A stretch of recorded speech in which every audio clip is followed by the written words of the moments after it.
はい、じゃあ始めさせていただきます。ちょっとハードウェア2つ続いて、ちょっと運用事例という落差が激しいんですけれども、はい、Node.js V0.8 から 4K のバージョンアップで大規模プッシュ通知基盤の運用事例をちょっと発表させていただきます。株式会社のリクルートテクノロジーズというところから来ました。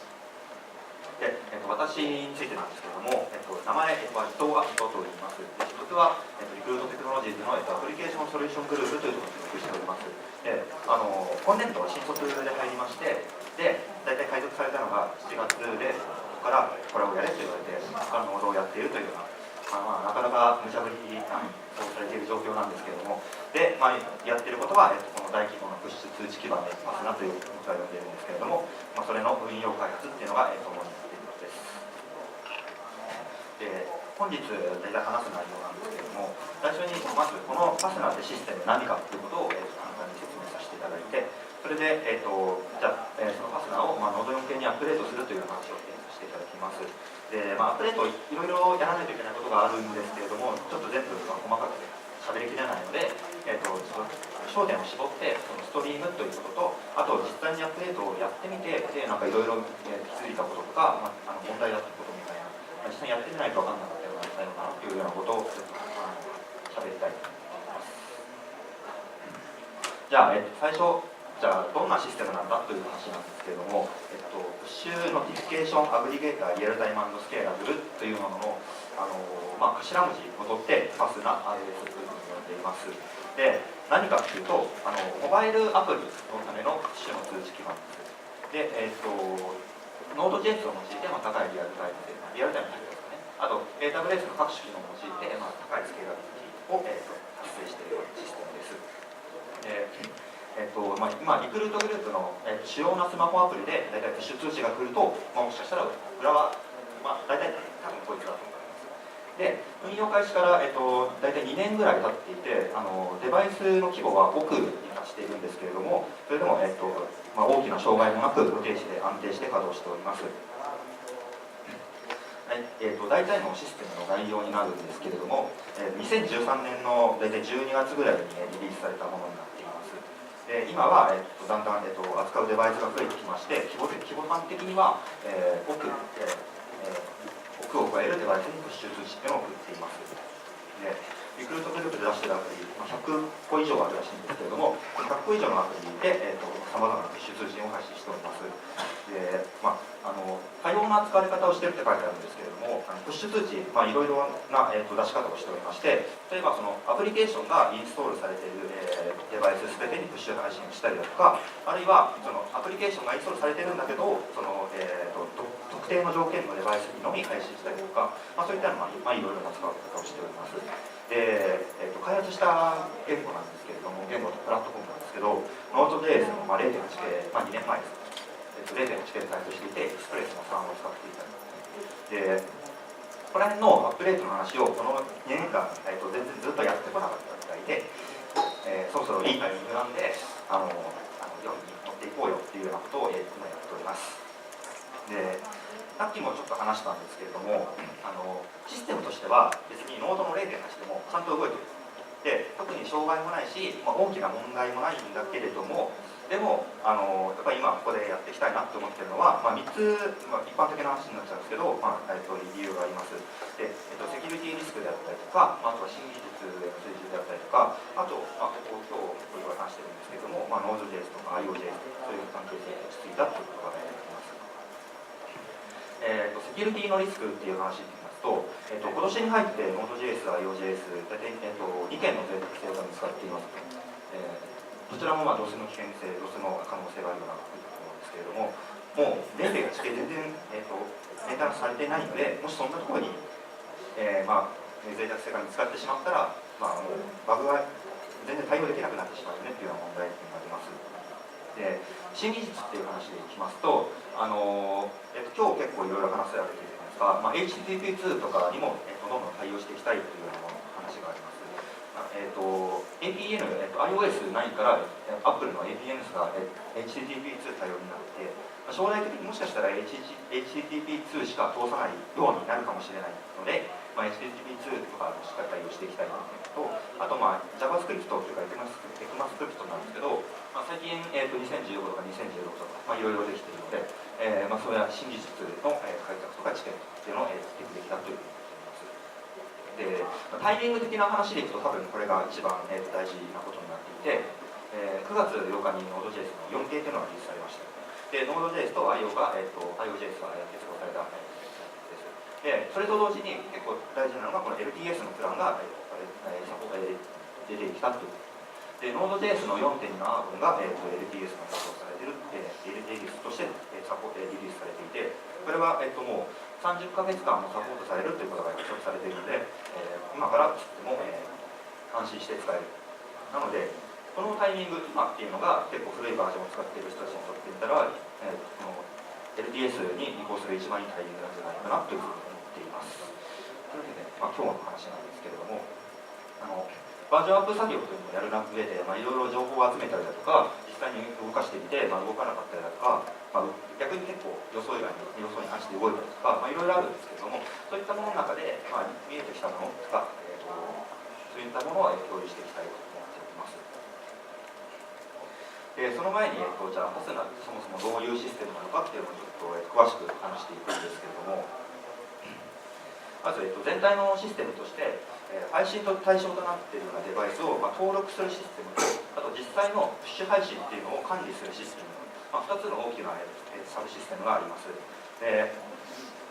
バイスを、管理するシステムなんですけれども、ユーザーがスマホのアプリを起動した瞬間に、FASNA の方に、FASNA の方に対して、リクエストを送信しまして、でそれで、FASNA が、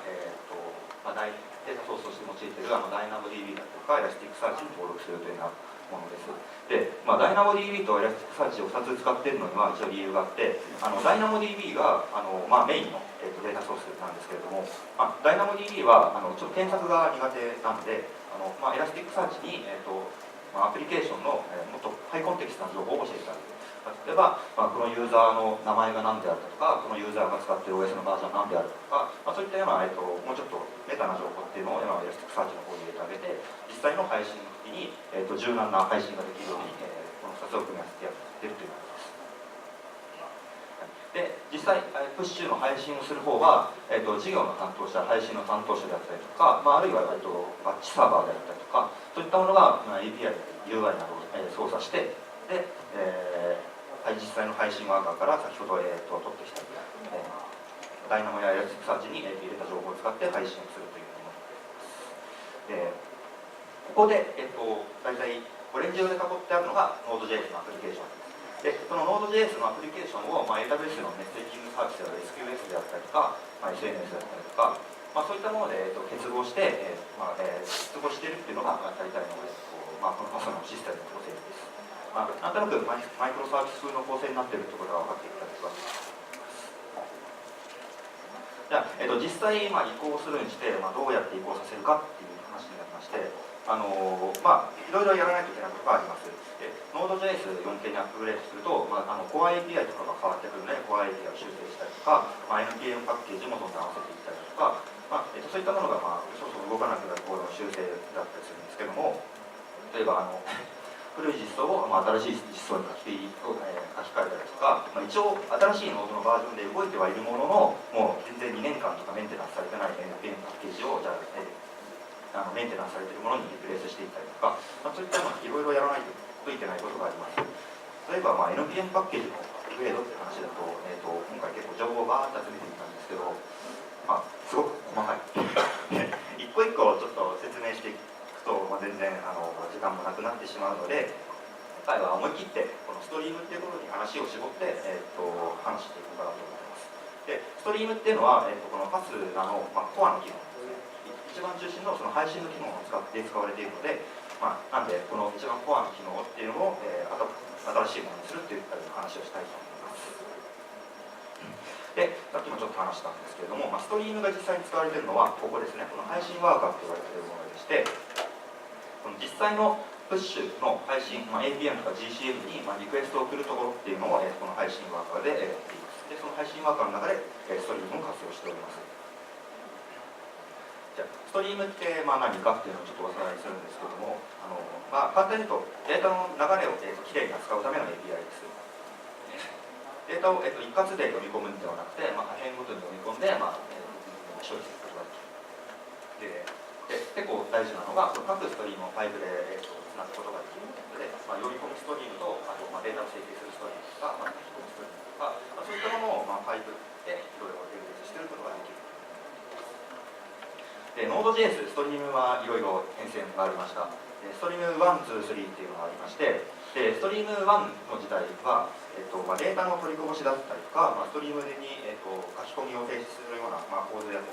それを再活用なリジュームだったりとか、そういったものが、結構頻繁に呼ばれてしまって、なかなか扱いが難しい、結構素人には難しい時代な API だったんですけれども、それが、ストリーム2になりまして、内部にそのバッファーが実装されて、IO が不安定だったりとか、そういった環境であっても、素人でも扱えるようなストリームになってきたというのがあります。ただ、方法互換性っていうところがストリーム2だとちょっと問題がありまして、一応ストリーム1の互換モードっていうのはストリーム2には、用意されているんですけれども、パイプっていう話をしたんですけど、ストリーム2の、ストリーム2で書かれた処理をストリーム1につなげて、じゃあもう一回ストリーム2にするとか、ストリーム2、1、1、2、1とか、そういうように、お互いのモードっていうのを、行き換えないっていうような問題がありまして、今回ファスナーは、結構複雑なストリームを使っていたので、ここは問題がありました。で、Node.js の 0.12 からストリーム3っていうのが実装になりました。で、ストリーム3っていうのは、ストリーム1、ストリーム2、したものだっていうふうに言われておりまして、言われておりまして、ストリーム2であったような、互換性の問題というのが解決されております。ファスナーというのは、ストリーム1を使っていません。ノード 0.8 なので、ストリーム1を使っていたのを、ここにストリーム3に持ってきたいよねっていうようなことが今回考えています。ちょっとファスナーの中でストリームがどう使われているかっていう実装の話をするんですけれども、大きく2つのストリームの例があります。この配信準備ストリームと配信実行ストリームっていうふうに今回呼んだんですけれども、配信準備のストリームは、SQS からメッセージを受信して、配信タイプ、例えば全デバイスに配信するのか、特定デバイスに配信するのかといったタイプと、あと iOS なのか Android なのかといったような、デバイスなのかによって、適切にストリームを、インスタンス化して、それをパイプでつなげて、配信実行ストリームを作るっていうのが、配信準備ストリームで、実行ストリームはその作られたストリームにして、適切に配信処理を実行するというようなストリームになっています。図解すると、配信準備ストリームは実際の配信処理を組み立てるためのストリームです。SQS から、メッセージを受信して、それを整形します。で、SQS っていうのは二重受信があり得るので、一回この整形のタイミングでダイナモのレコードのセーフスを更新して、二重配信を防ぐような仕組みになっています。で、次のストリームに行きまして、配信タイプ、配信対象デバイスごとに、実際の実行するストリームを組み立てています。で、これが組み立たれた、実行のストリームになるんですけれども、4段階処理に流れがあります。ダイナモやエラスティックサーチからデータを引っ張ってきて、それを整形して、実際に API や GPU に配信を理解して、最後に結果の処理をする。ここら辺でストリームを二股に分けたりとかしていて、ちょっとここら辺が複雑な処理になっているんですけれども、先ほど、準備のストリームでいろいろ組み立てるという話をしたんですけれども、全デバイス、Android の全デバイスに配信するような場合は、ここでアップワークで作ったようなストリームを、この中から選んであげて、それをパイプで連結して、そこでストリームを作るとか、iOS で、指定デバイスに配信するときは、違うようなこんなデバイスで、こんなストリームを選んであげて、連結して流したといったような、実装になっています。配信処理実装するときにいろいろ、ストリーム1の時で頑張ったことがありまして、ストリームは素人に扱いが難しいみたいな話をちょっとしたんですけれども、データの取りこぼしとかっていう問題がありましたね。で、ストリーム2で実装されていたようなバッファリングの仕組みっていうのを、ファスナーでは、実装しておりました。で、これが、そういうようなコードになってくるんですけれども、コンストラクターの中で、バッファーを作ってあげて、で、バッファーにリクエストがバッファーにプッシュしてあげて、で、リクエストが終わったらバッファーから削除してあげて、データを書き出すっていったような、一連の流れっていうのを、自分で頑張って実装していたんですけれども、それを今回じゃあストリーム3に変えてみようかということになると、ストリーム3だとそんなこと書かずに標準でバッファリングしてくれるので、すごいすっきりした、コードを認知することができます。これですね。でもう一個、ストリームの作り方が結構煩雑だなっていう問題点もありまして、っていうのもストリームってさっき書いたように、ユーティルドットインヘリツとかでいろいろただ作るのにも書かないといけないんですけども、それをスルーとか、そういうNPM パッケージで作ってあげる、使ってあげると、とてもシンプルにこれだけなので、軽い変換処理、中で細かいバッファリングの調整とかをしなくていいようなものに関しては、これスルーを活用して、軽い、ストリームを作成しております。ただ、これもストリーム3では、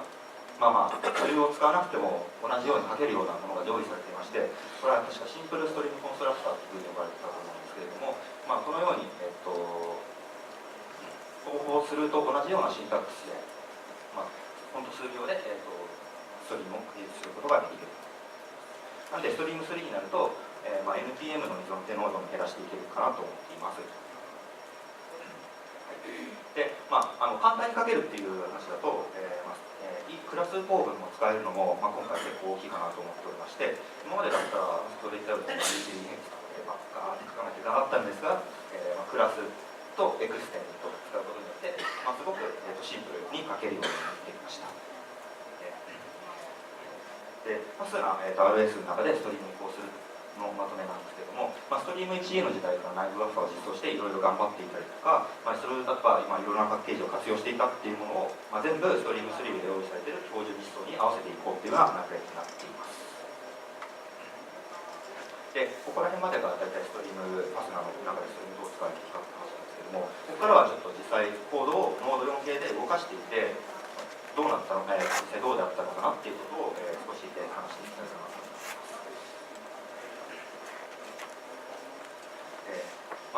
ストリーム、ノード4にして、実際今どういう状況なのかっていうことなんですけども、この、丸で作った部分が、ノード4系で動いているようなシステムになっております。で、三角、この配信ワーカーに関しては、一応ノード4系で動いてはいるんですけれども、ストリームっていうのを、書き直してないです。ストリームを先ほど紹介したようなシンタックスに書き直している最中です。で、ちょっとこちら側のバツがついているところはまだ未着手です。で、今各アプリケーションを 4K に移行している最中です。で、全体を通してなんですけれども、細かい Core API の変更であったりとか、NPM パッケージで、ブレーキングチェンスがあって直さないといけないとか、そういうのはあるんですけれども、ただ、そこまで難しくはなかったなっていうのが今回、はありまして、動かなくても、それを戻すのに、そんなに、時間はかからなかったです。で、移行が終わったものは、今、順次 AWS の環境にデプロイして、動作試験を行っている最中になります。で、動かしていったら、やっぱりちょっとノード4系にしてどれくらいパフォーマンス変わったのかなっていうのが、ちょっと、調べてみたくなったので、簡単に調べてみました。で、先ほどのデバイス登録の API のところに1万件リクエストでバーって投げて、ここでQPS とかスループットっていうのを計測していました。で、ちなみに登録 API の仕様なんですけれども、実際に、ダイナモとかエラスティックサーチに、データを登録するんじゃなくて、S2S にメッセージをキューイングした時点で、レ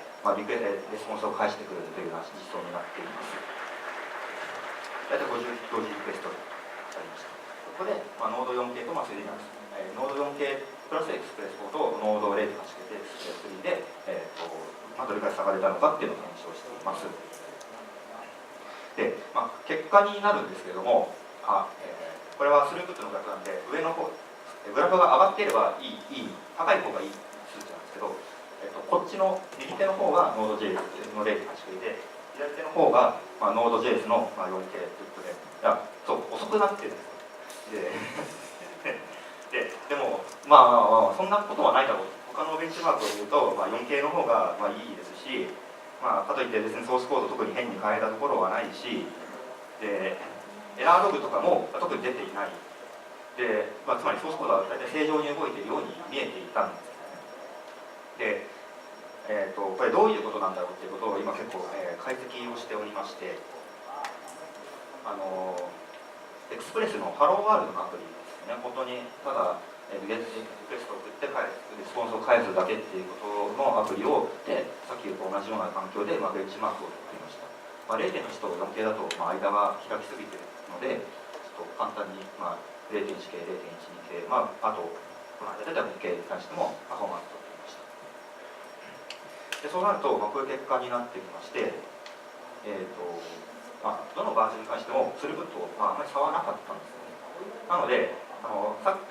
っきのようにこの 0.8K が速くて 4K の方が遅いっていうようなことはなかったんですよ。これはなんで遅くなってるのかなっていうものをいろいろ試してみて、プロセスのプロファイリングなどの、ファイルを見てみて、いろいろ試行錯誤してみた結果、どうやらちょっと AWS SDK がなんか悪さしてるんじゃないのかなっていうような結論に至りました。で、Node.js、さっき検証した環境だと、Node.js 0.8K では AWS SDK の 1.12 を使っていまして、で、Node.js、4K の方だと AWS SDK の 2.2.11 っていうのを使っていたんですね。で、Node.js 4K のバージョンアップの、ついでに、上げられるもんなら上げておけばいいだろうみたいな、そういう軽い気持ちで、AWS SDK のバージョンを上げていました。で、それが、ちょっと悪さをしてるんじゃないかということで、バージョンを AWS SDK 1.12 に揃えて、再び評価をしていた結果、ほぼほぼ変わらないような、結果になりました。大体、エクスプレスでただのハローワールドアプリを書いた時と同じような結果になっています。で、じゃあ、AWS SDK が2K になってパフォーマンスが劣化したのかなってことをちょっと調べてみたんですけども、別にそういうわけではなかったんですね。Node.js、0.8K と、AWS SDK 1.12K と、あと、Node.js 0.8K、AWS SDK 2.1、2.1で評価していたところ、スルーブットはほとんど変わらない。ということで、やっぱり AWS SDK が2K になってパフォーマンスが劣化したっていうわけでは、おそらくなさそうだなということは考えていたんですけれども、でもやっぱり中には AWS SDK が悪さをしてるなっていうのがちょっと結論になりました。で、AWS SDK 1.11 を使っていたんですけども、その直後に出たバージョンで、プログレスストリームっていうのが機能が追加されていました。S3 とか、その他のリクエストの時に、プログレスバーを出すような機能なんですけれども、その機能が、ストリーム2以上で、実際に有効になるような機能でした。なので、0.8K だとその機能は有効にならないので、そのパフォーマンスは変わらない。ただ、この 4K に、するとストリーム2が入ってしまうので、この機能が有効になって、その分パフォーマンスが落ちてしまったというような結論が今回になりました。というわけで、ちょっと、その当該コードをコメントアウトして、AWS SDK の 0.8K と 4K と、そういった環境で比較をしていくところ、この真ん中のやつがコメントアウトしたやつなんですけれども、これがソースコード、コメントアウトしてない場合と比べて、だいぶパフォーマンスは上がっているなってことが分かりました。ただ、まだちょっと遅いんですまだちょっと遅くて、その原因は、何かっていうことを今探している最中になっております。はい。で、そうですね。コメントアウトすると、スルーテックの改善を見られたんですけど、なんかまだちょっと遅い。そこを今、探している最中になっております。はい。今日の、まとめになるんですけれども、